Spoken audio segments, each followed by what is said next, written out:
Lag BaOmer, nous allons poser 2 questions et essayer de répondre par une histoire.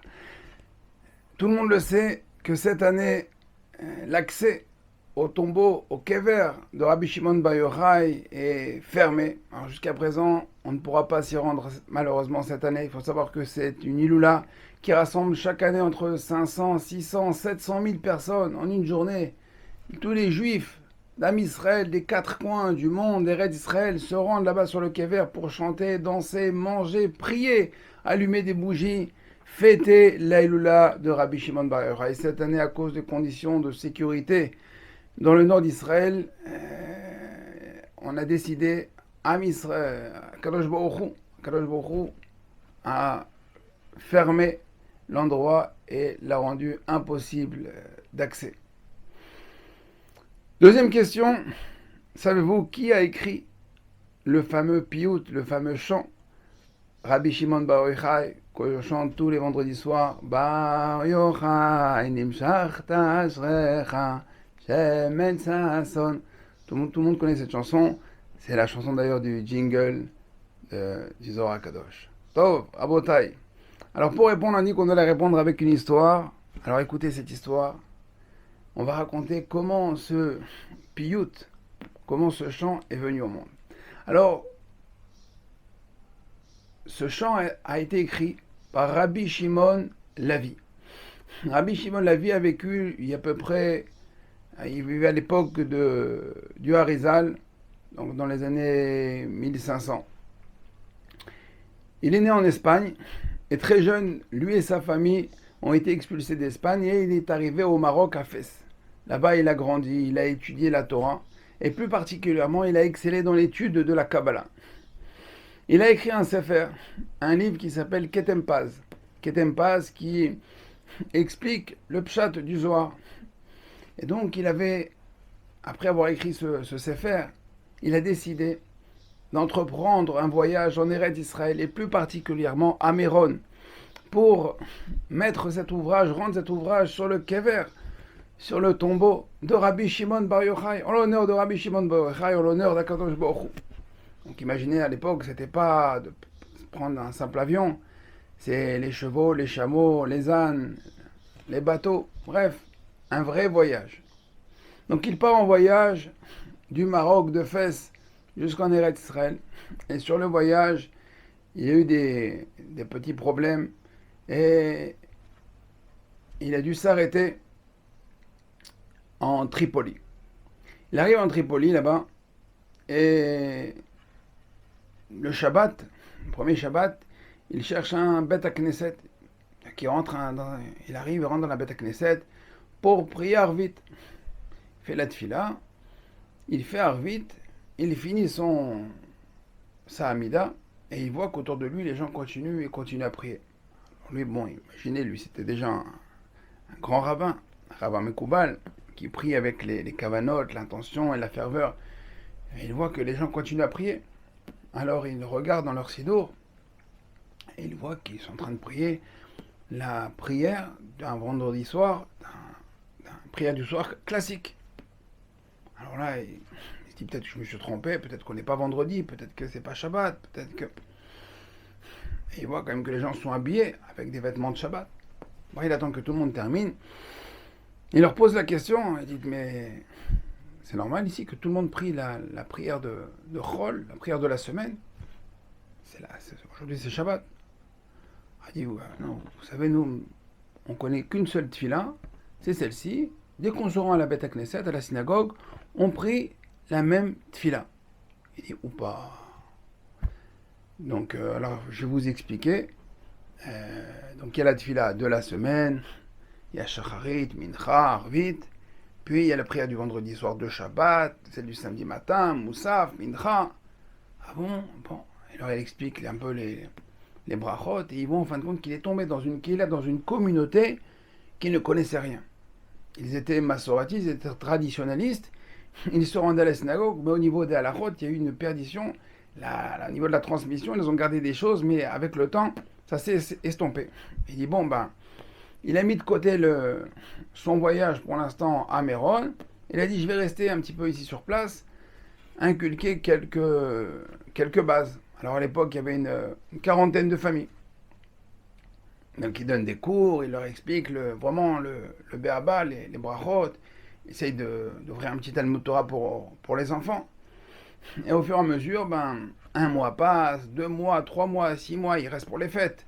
Et bon, il va finir l'année. Et il passe encore une année, et Baruch Hashem, il comprend qu'il ne peut pas, partir de là-bas. Mais il a de côté son Sefer, le Ketem Paz, qui devait remettre là-bas à Méron.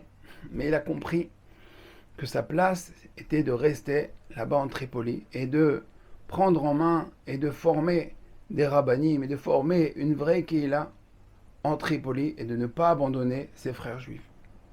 Entre-temps, il avait toujours son rêve d'arriver un jour à Méron, en Eretz Israël, et il prie à Kadosh Baruch Hu, il prie Ribono Shel Olam, Bisrout par le mérite de Rabbi Shimon Bar Yochai, qu'il n'a pas pu aller. Et il écrit un poème, il écrit un piyut, ce fameux Bar Yochai, Nimshach, Tash, qui forme les acrostiches, vous verrez dans votre sidour, Shimon Lavi, avec son nom. Il écrit avec de tout son cœur, de toute son âme, de toutes ses tripes, il prie à Kadosh Baruch Hu, il met vraiment tout son désir de se rendre là-bas à Méron et tout son amour pour Rabbi Shimon Bar Yochai et la Torah et le Zohar HaKadosh.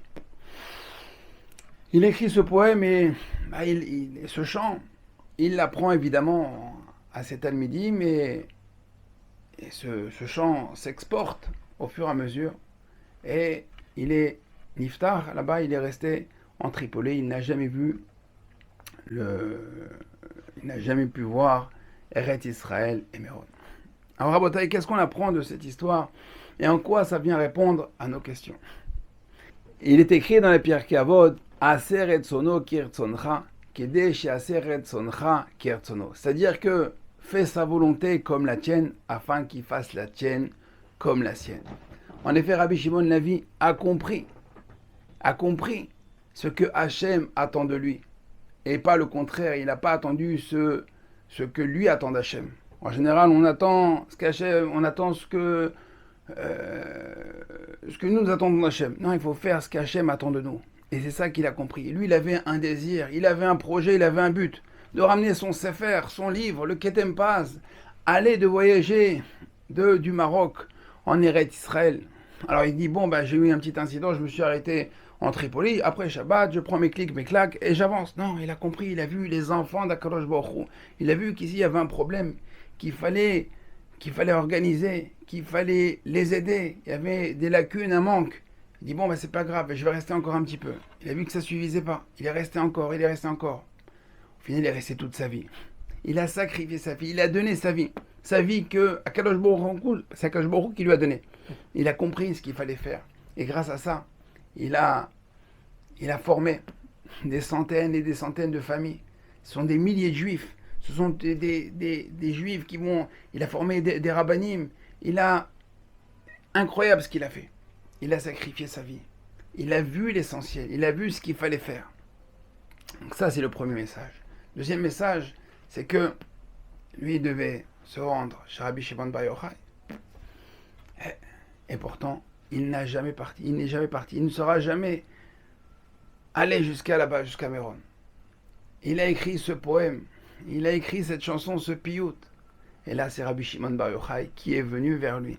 Rabotai, ce chant est chanté dans toutes les maisons juives, dans toutes les synagogues. Le jour de l'Akba Omer, qui ne va pas chanter, danser, fêter sur ce chant-là? Rabotai, sans réseaux sociaux, sans télé, sans WhatsApp, sans rien du tout, juste avec la volonté, la harne, le désir, le ratson. On a dit ratson, c'est même lettre que tsinor. Tsinor, c'est un conduit, c'est un flux. Quand on a l'envie, Kadosh Baruch Hu, il diffuse, sans rien du tout, sans aucune médiatisation. Aujourd'hui, ce chant-là, il est chanté, il est connu de chaque juif. Pourquoi? Parce qu'il avait envie. Alors, Kadosh Baruch Hu, il lui a donné les possibilités et les moyens d'arriver jusqu'à Rabbi Shimon Bar Yochai. Il a rencontré Rabbi Shimon Bar Yochai, non peut-être pas sur terre, mais là-bas dans les cieux. Ces deux âmes, l'âme de Rabbi Shimon, la vie et Rabbi Shimon Bar Yochai, font qu'un aujourd'hui. Quand on chante la chanson de Rabbi Shimon Bar Yochai, c'est celle de Rabbi Shimon, la vie. Pour répondre que cette année, malheureusement c'est vrai qu'on ne pourra pas fêter comme tous les ans la Eloula de Rabbi Shimon Bar Yochai à Méron. Celui qui n'a pas eu encore le mérite d'y aller, pas encore comprendre ce qui se passe. Là-bas, je dis, c'est 500, 600, 700 000 personnes qui chantent, qui dansent tous ensemble. C'est vrai que c'est une fête magnifique. Et qu'est-ce que vous voulez? À Kadosh Baruch Hu, on a décidé autrement. Donc on doit comprendre, on doit essayer de réfléchir. Qu'est-ce que Kadosh Baruch Hu attend de nous? Chacun à titre personnel. Pas besoin de savoir ce qu'Akadosh Baruch Hu attend de l'autre. Non, qu'est-ce qu'Akadosh Baruch Hu attend de moi? Qu'est-ce qu'il attend de moi? Pourquoi cette année je suis privé? Pourquoi cette année je ne peux pas me rendre à Méron? Alors on peut dire, oui, c'est à cause du Hezbollah, c'est à cause de l'Iran, c'est à cause de nos ennemis. D'accord, très bien, ça c'est une raison externe. Mais il faut toujours voir, on peut toujours remettre la faute sur les autres. Il faut remettre la faute d'abord sur nous. Pourquoi Akadosh Baruch Hu? Qu'est-ce qu'il attend de moi? Alors Bezrat Hashem, que cette épreuve, d'accord, doit nous renforcer dans la Emouna, comme Rabbi Shimon l'a vu, il s'est renforcé dans la Emouna. Il a plus vu la Ashgara Pratit, il a plus vu qu'est-ce qu'Akadosh Baruch Hu attend de lui. Alors nous, Bezrat Hashem aussi, ça va être une grande leçon que cette année Bezrat Hashem à l'Akbomer, on va prendre sur nous une dose de Emouna. On va s'enflammer dans la Emouna et dans l'amour d'Akadosh Baruch Hu, nous rapprocher du Tout-Puissant Bezrat Hashem, et grâce à ça, on va se rapprocher de la grande délivrance finale, la venue du Mashiach et le Beth Amikdash, du Merabé Amen.